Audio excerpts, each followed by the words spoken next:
all in. Dear Billy Brainfart, back in December 2012, I was enlisted in the United States Air Force.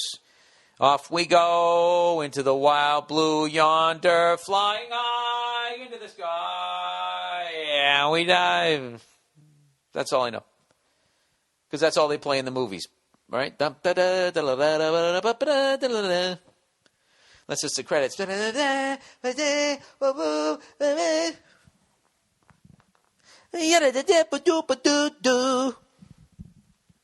Nothing can stop the U.S. Air Force. How about a stronger Air Force? I'll tell you right now, they won the championship, they feel like they're unstoppable, and that's the kind of thing that ends up getting you shot down out of the sky.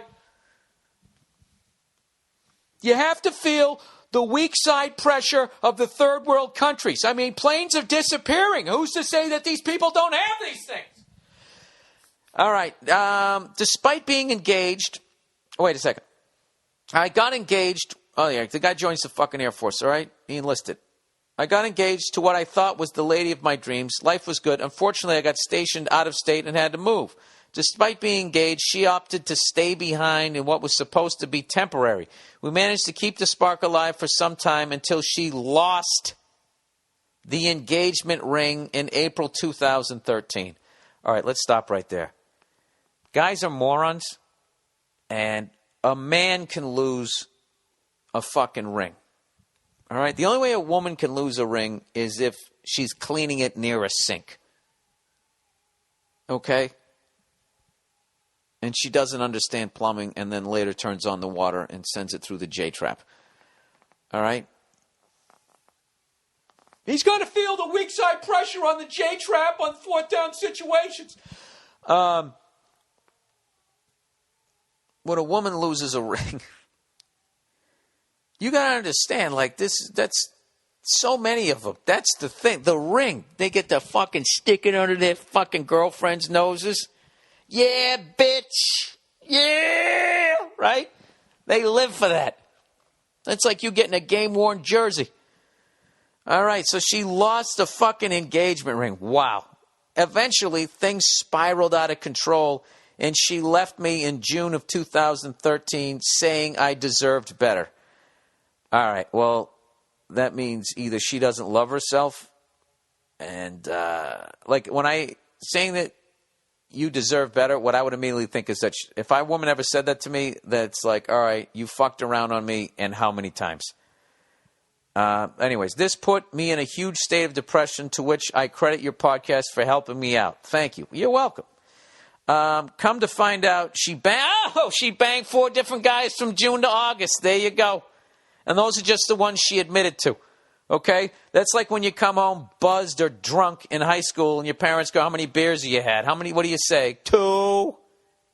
If you're really shit-faced, you'll say 4. And she said 4. So what does that mean? She had a 12-pack of dick.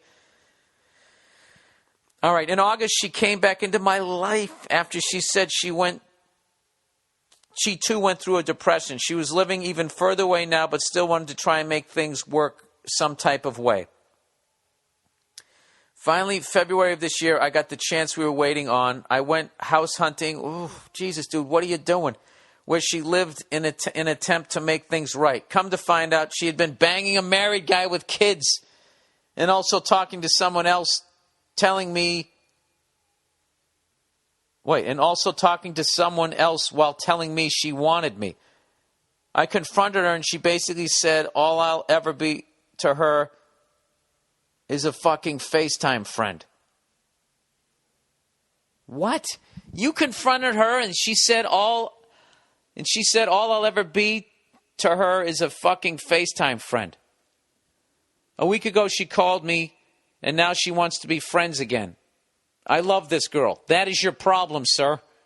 That is the only reason why you're writing me, because everything you're saying, this is a joke, your decision. He goes, I love this girl very much despite what she's done to me. Kind of like eating sugar. It's good, but it fucks you in the long run. My question to you is, do I throw all my chips in this time or do I fold?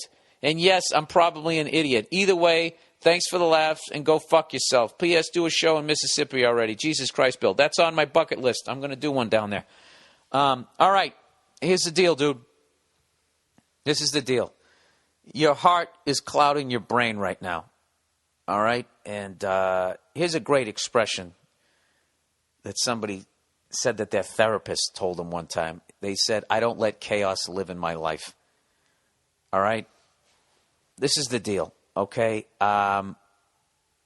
She has come from some sort of unhealthy fucking background where she feels that, she's got some sort of low self-esteem thing, I'm guessing. She just thinks that she's a piece of shit and probably doesn't deserve a great guy like you. So she deliberately went out and sabotaged it, probably because she's used to being around a bunch of dysfunctional fucking people. So when she actually found somebody outside of her wheelhouse, she ran back to the comfort of that dysfunctional horse shit.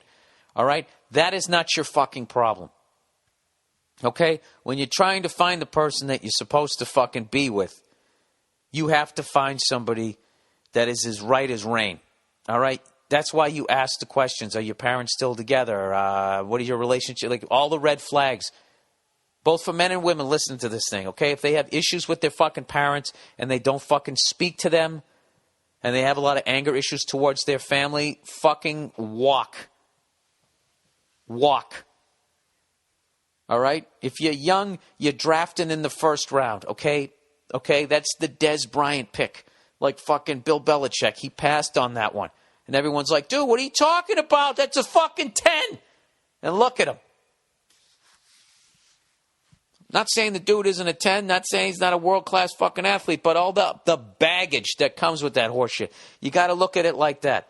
So what you need to do is, all right, you want to compare it to sugar? You want to get over your sugar addiction? Just go cold turkey. All right, 6 days fucking in. Okay, you're going to start to turn and you're going to be looking at candy and cake and pies going, why the fuck would I ever eat that? Because it's out of your system. And that's how you're going to look at her. Why the fuck would I ever eat that? Yeah. Dude, that's not the mother of your kids, man. That right there is a Hank Williams song waiting to be written if you marry her and you have kids with her. All right? I mean, dude, that's the kind of woman that could turn you into a fucking alcoholic. You need to walk away. All right? And you know what? You live in Mississippi, so you understood that fucking Hank Williams reference. All right? Walk away and stay single for a while until you get that craving out of you. Because it's not fair for you to get into another relationship with that shit there. And you probably wonder, Bill, how do you know all this shit? Because I'm a fucking piece of shit, and I've been like, all of these questions, I've been both people. I've been the person that fucked around. I've been the person that got fucked around on. I've made horrible fucking decisions and all of that shit. And it wasn't until I finally fucking decided to, stop surrounding myself with fucking people that reminded me of people that I grew up with. And actually tried to create a winning culture in the locker room. So that's what you need to do. You need to draft character first. All right? There's plenty of beautiful women that came from wonderful families. And that's the one, that's the keeper. All right? I know what okay? A woman like this is fucking your brains out. I know she is, okay? And that's the sugar right there, okay? So you got to let that go. All right? Here's the deal. Next time you're thinking about calling her, rub one out. I'm dead serious. Fucking rub one out. And the second you're done, I bet as your orgasm, you're gonna be like, oh, thank God I didn't call her. That's what's gonna happen. All right, and remember that thought.